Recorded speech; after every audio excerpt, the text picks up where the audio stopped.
Hello there. I'm going to show you how to increase or decrease the side panel in Google Chrome so you can customize your browsing experience. First, let's locate the side panel.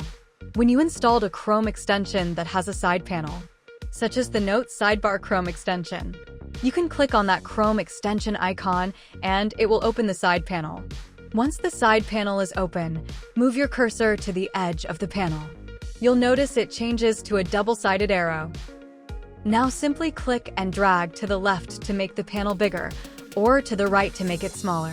Release when you're happy with the size. If you want to collapse the panel completely, just click the small X icon at the top of the side panel. This will close the panel. And that's it. Now you know exactly how to increase or decrease the side panel in Google Chrome. If you found this tip helpful, give it a thumbs up and don't forget to subscribe for more quick tips and tutorials. Thanks for watching. I'll see you in the next video.